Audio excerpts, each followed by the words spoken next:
What you're looking at here is the brand new PUMA FUTURE 5.1. As the name suggests, it's the 5th generation, and after the little experiment with the stiffer 19.1 and 4.1, the Future is back on track. To be honest, I didn't enjoy the Future 4.1 a lot, and I kind of feel that PUMA have slowly drifted away from what made the Future so good to begin with. But thankfully, on the 5.1, they've kind of gone back to the roots with a new and improved and way softer upper. So today I'm going to talk you through the tech behind one of the widest and most comfortable boots on the market and explain to you why it's built like it is and why it looks like it does. So one of the things that made the Future so good from the get-go was that we had this extremely thin and very soft and pliable upper with a lot of texture into it, and then of course the NETFIT system. And that was really also the case on the 2.1, but after PUMA took a new approach with, in part, the 19.1 that was still relatively soft, but especially the 4.1 here, PUMA used a knitted upper, then they heat pressed all these little squares and textured into the material, creating these 3D shapes, and then they coated it with a thin silicone film that then stiffened and hardened up as the silicone then cooled down. And that meant that the 4.1 and also, in a lesser extent, the 19.1, they felt a little stiff and thick and took a longer while to break in, and giving you a slight bit of a disconnected sensation on the ball. And obviously that didn't really feel like it was being true to the Future concept, so something had to change and PUMA scrapped this approach of making knitted uppers. Instead, they took a new approach and focused more on softness and keeping the texture in the boot, but still allowing the upper to be flexible. And the result is this evoKNIT upper. And here there are three main things that we should talk about. One is how the upper is ridiculously soft. Another is the whole grip control element here that allows the boot to feel like one of the most beloved football boots of the last 10 years. And finally, we should talk about how NETFIT has been integrated even better into the knitted upper itself. But let's take a look at how the upper can be so ridiculously soft. And one thing is the construction. Obviously, PUMA have gone from a knit upper, this, which wasn't the softest thing in the world, to this, which is basically like having butter that melts between your feet. And the thing is that PUMA have taken a completely different approach to the construction. So here you had the outer shell, which was made from knit, and then you had an inner piece that was this textile foam that basically worked a little bit independently, allowing you to put your laces through the NETFIT holes in the upper. Now, because PUMA have engineered the NETFIT loops into the knit itself on the outside of the upper, you don't need to go through, to perforate and go through the entire upper with your laces. You can simply just push it through the lace loop on the outside, and that means that they've been able to push the two components together. So you have the foam on the inside that really allows it to sculpt around your foot like it was memory foam basically, and then you have this softer, more flexible weave pattern on the outside that, the result is softness. It is ridiculously soft, as you can see here. And because they haven't had to make all these little 3D bumps, but only engineered the honeycomb-like pattern into the knit itself, it maintains a lot higher flexibility, which is what they were looking for.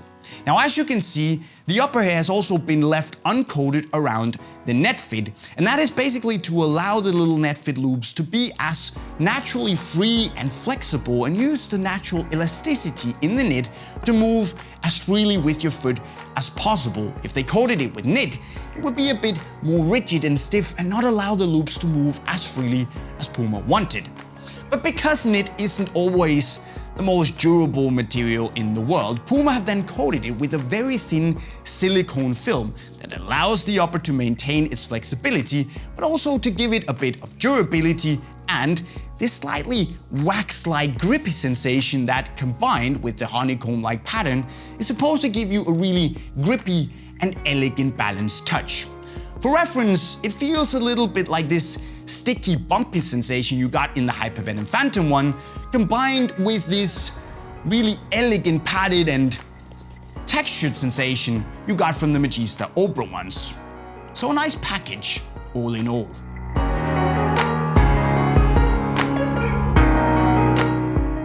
Now, one thing that's always been an integral part of the Future line is, of course, the NETFIT system, and it seems like on the 5.1 that PUMA have combined their learnings from the last 4 generations into what is, in my opinion, the most well-functioning NETFIT system yet, because they found out that on the previous versions it was a net sitting on the outside of the boot, and it was convenient, but also it meant that because it sat on the outside, it wasn't fully integrated into the motion of the boot. Now, with the holes here on the 19.1 and 4.1, they learned 2 things. It moved better, having the laces actually grabbing the boot itself and the upper itself, but also having holes meant that they were more vulnerable, so the silicone coating had to be tougher and stronger and thus stiffer. So how do you solve it? Well, you engineer the loops from the first 2 generations into the upper itself, giving you these little, I don't want to call them loops, but they're more like little knitted pockets that you can basically just easily stick your lace through, pull, and then you can see it really moves with the upper when you pull your laces tight. And okay, they have kind of cut down on the options because there aren't as many loops as you saw on the previous generations, and that kind of sucks.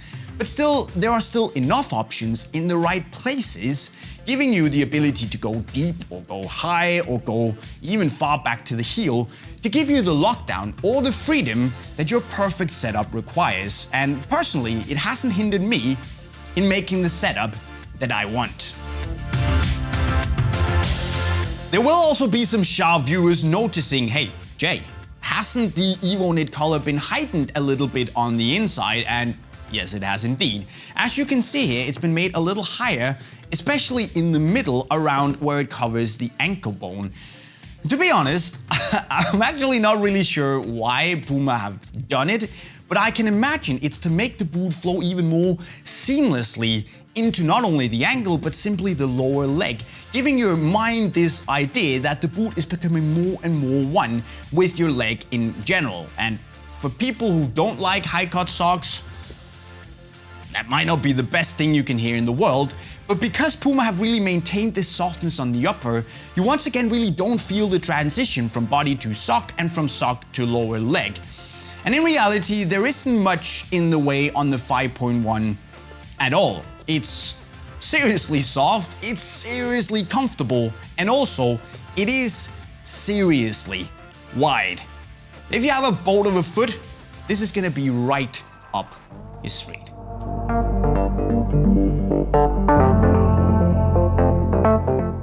But before we reach a conclusion, I also have to address the tooling, because yes, this is, surprise, surprise, the same rapid agility outsole that we've seen on all previous 4 generations of the Future. Seriously, it's exactly the same. And while that's not a bad thing, I mean, it moves well with the foot and is decently comfortable, one could have hoped that PUMA had done just, something to it. So there's not much new to talk about, and I'm just gonna leave it at that. So there you have it, my friends, the brand spanking new and improved Future 5.1 from PUMA, which at €200 is, well, it is a pretty amazing deal if you talk value for money. And for me, it kind of just reinvigorates the Future line and takes it back where it's supposed to be. And I'd wager that if you've loved any of the previous Future models, you're really gonna like this as well, if you can live with the slightly funky new look. But what do you guys think? Well, as always, you should let me know in the comment section or right down below. Let me know if you have any answers. Everything goes on in the comment section right down there. Now, if you haven't seen my review already of the 5.1, you can click the video right over there or head over to the playlist right down there to learn some very wicked skills to perform in your new Future 5.1s. But before you go, don't forget to make sure you've subscribed to the channel with the bell notifications on to see all our videos the second they drop. And with that said, guys, I'm signing off. Cheerio.